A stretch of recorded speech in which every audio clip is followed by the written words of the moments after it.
as like fell and cruel hounds ere since pursue me. How now? What news from her? So please, my lord, I might not be admitted, but from a handmaid do return this answer. The element itself till 7 years heat shall not behold her face at ample view, but like a cloister she will veiled walk, and water once a day her chamber round with eye-offending brine. All this to season a brother's dead love, which she would keep fresh and lasting in her sad remembrance. Oh. She that hath a heart of that fine frame to pay this debt of love but to a brother. How will she love when the rich golden shaft hath killed the flock of all affections else that live in her, when liver, brain, and heart, these sovereign thrones are all supplied and filled, her sweet perfections, with one self-king? Away before me to sweet beds of flowers. Love thoughts lie rich when canopied with bowers.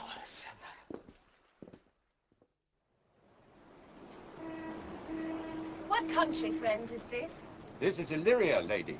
And what should I do in Illyria? My brother, he is in Elysium. Perchance he is not drowned. What think you, sailors? It is perchance that you yourself were saved. Oh, my poor brother.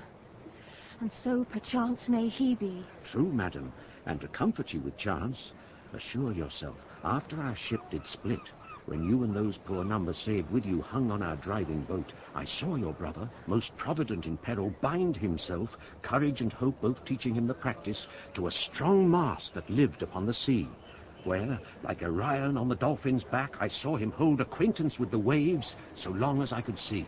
For saying so, there's gold. Mine own escape unfoldeth to my hope, whereto thy speech serves for authority, the like of him. Knowest thou this country? Aye, madam, well, for I was bred and born not 3 hours' travel from this very place. Who governs here? A noble duke, in nature as in name. What is his name? Orsino. Orsino? I have heard my father name him. He was a bachelor then. And so is now, or was so very late. For but a month ago I went from hence, and then 'twas fresh in murmur, as you know what great ones do the less will prattle of, that he did seek the love of fair Olivia. What she? A virtuous maid, the daughter of a count that died some 12 months since, then leaving her in the protection of his son, her brother, who shortly also died. For whose dear love, they say, she hath abjured the sight and company of men. Oh, that I served that lady, and might not be delivered to the world till I had made mine own occasion mellow what my estate is. That were hard to compass, because she will admit no kind of suit, no, not the duke's. There is fair behaviour in thee, captain, and though that nature with a beauteous wall doth oft close in pollution, yet of thee I will believe thou hast a mind that suits with this thy fair and outward character. I prithee, and I'll pay thee bounteously.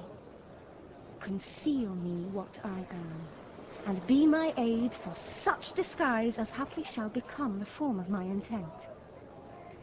I'll serve this duke. Thou shalt present me as an eunuch to him. It may be worth thy pains, for I can sing, and speak to him in many sorts of music that will allow me very worth his service. What else mayhap to time I will commit. Only shape thou thy silence to my wit. Be you his eunuch, and you're mute I'll be. When my tongue blabs, then let mine eyes not see. I thank thee. Lead me on. What a plague means my niece to take the death of her brother thus? I am sure care's an enemy to life. By my troth, Sir Toby, you must come in earlier a night.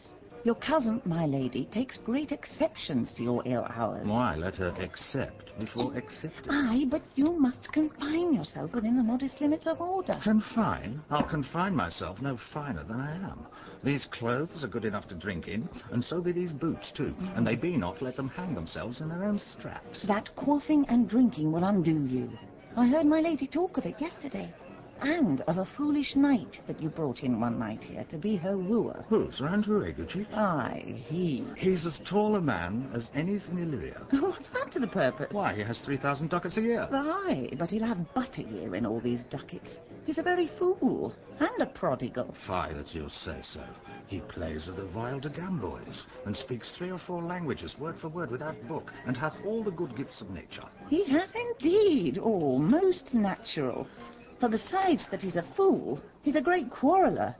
And but that he hath the gift of a coward to allay the gust he had in quarrelling, just thought among the prudent he would quickly have the gift of the grave. By this hand, they are scoundrels and substractors that say so of him. Who are they? They that add, moreover, he's drunk nightly in your company. With drinking health to my niece. I'll drink to her as long as there is a passage in my throat and drink in Illyria. He is a coward and a quistral that will not drink to my niece till his brains turn of the toe like a parish top. What, wench? Castigliano Volgo, for here comes Sir Andrew Agueface. Sir Toby Belch. How now, Sir Toby Belch? Sweet Sir Andrew. Bless you, fair shrew. Oh, and you too, sir. Accost, Sir Andrew. Accost. What's that? My niece's chambermaid.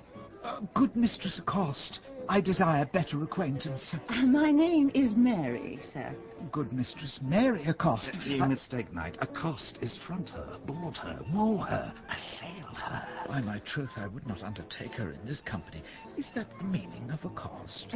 Fare you well, gentlemen. And thou let part so, Sir Andrew, would thou mightst never draw sword again. And you part so, mistress, I would I might never draw sword again. Oh. Fair lady, do you think you have fools in hand? Now, sir, thought is free.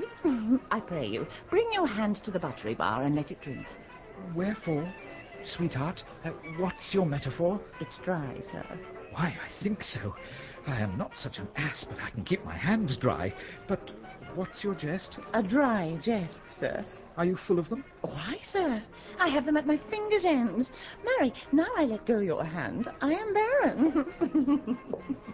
Oh, knight, thou lack'st a cup of canary. When did I see thee so put down? Never in your life, I think, unless you see canary put me down. Methinks sometimes I have no more wit than a Christian or an ordinary man has. But I am a great eater of beef, and I believe that does harm to my wit. No question. And I thought that I'd forswear it. I'll ride home tomorrow, Sir Toby. Pourquoi, my dear knight? What is pourquoi? Do or not do? I would I had bestowed that time in the tongues that I have in fencing, dancing, and bear-baiting. Oh, had I but followed the arts. Then hadst thou had an excellent head of hair. Why, but that have mended my hair. Past question, for thou seest it will not curl by nature. Oh, but it becomes me well enough, does not? Excellent. It hangs like flax on a distaff, and I hope to see a huswife take thee between her legs and spin it off. Faith, I'll home tomorrow, Sir Toby. Your niece will not be seen, or if she be, it's 4 to 1 she'll none of me. The Count himself here hard by woos her. She'll none of the Count. She'll not match above her degree, neither in estate, years, nor wit. I have heard her sweat. Tut, there's life in't, man. I'll stay a month longer. I am a fellow of the strangest mind in the world. I delight in masks and revels, sometimes altogether. Art thou good at these kickshaws, knight? As any man in Illyria, whatsoever he be, under the degree of my betters, and yet I will not compare with an old man. What is thy excellence in a galliard, knight? Faith, I can cut a caper. And I can cut the mutton toot. And I think I have the back trick, simply as strong as any man in Illyria. Wherefore are these things hid? Wherefore have these gifts a curtain before 'em? Are they like to take dust, like Mistress Mal's picture? Why dost thou not go to church in a galliard and come home in a caranto? My very walk should be a jig. I would not so much as make water, but in a syncopace. What dost thou mean? Is it a world to hide virtues in? I did think, by the excellent constitution of thy leg, it was formed under the style of a galliard. Aye, 'tis strong, and it does indifferent well in a dun-coloured stock. Shall we set about some revels? What shall we do else? Were we not born under Taurus? Taurus? That's sides and heart. No, sir. It is legs and thighs. Let me see thee caper. Ha ha ha! Higher! Ha ha! Ha ha! Excellent! If the Duke continue these favours towards you, Cesario, you are like to be much advanced. He hath known you but 3 days, and already you are no stranger. You either fear his humour or my negligence, that you call in question the continuance of his love. Is he inconstant, sir, in his favours? No, believe me. I thank you. Here comes the Count. Who saw Cesario, Hell? On your attendance, my lord, here. Stand you two aloof a while. Cesario.